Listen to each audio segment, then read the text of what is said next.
સમજે જ નહીં ને. હલા મેં તને કહેતો છું હજુ પણ ટાઈમ છે, ઉભા થઈ જઈએ, નહીં તો બધાના ખાધેલા વાસણ અને રેસ્ટોરન્ટના મેનેજરની ગાણ બંને ધોઈને જવું પડે. ના લા હવે જો ઉભા થો ને તો કચરો થઈ જશે. તું ભાવ તો જો ખાલી 300 રૂપિયા એક સબ્જી છે ને, એમાં પણ આ પંજાબી સબ્જી મળે છે ને. આ રેસ્ટોરન્ટ વાળો ચૂતિયા જ બનાવે બધાને. ભડવા એક જ સબ્જીનો કલર બદલીને ભાવ વધારીને ચીપકાઈ દે આપણે ને. આપણે લાગે કે નવી સબ્જી ખાધી, ગાણે નવી સબ્જી ખાધી.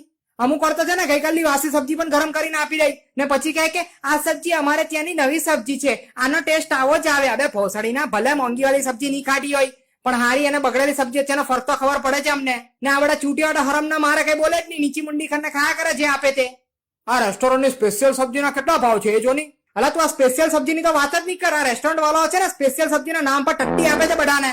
ભડવા બધાની થાળીમાં છેલ્લે જે થોડી સબ્જી વહી જાય ને બધી સબ્જી ભેગી કરીને જે છાણ બને ને એ પધરાઈ દઈએ આપણે સ્પેશિયલ સબ્જીના નામ પર. ને પછી કહે આ સબ્જી અમારે ત્યાંની સ્પેશિયલ સબ્જી છે, અમારી આ સબ્જી ખાવા માટે લોકો દૂર દૂરથી આવે છે. હવે દૂરની હું માફાડ તારી બાજુની દુકાન વાળો પણ નથી આવતો તારી ત્યાં. સૌ તેની બાજુની દુકાનમાં જઈને એના રેસ્ટોરન્ટનું નામ લાવે ને તે પણ ના પાડે કે ના ભાઈ આવું તો કોઈ રેસ્ટોરન્ટ જ નથી આપણા દેશમાં. Sir order.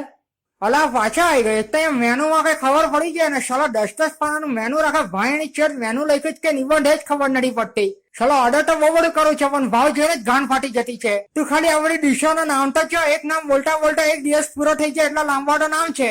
કઈ પણ ઓર્ડર આપી દે નહીં હવે એમાં આટલું બધું હું વિચારે છે. હા ક્યાં ભડવા તારા બાપની લોટરી લાગેલી છે.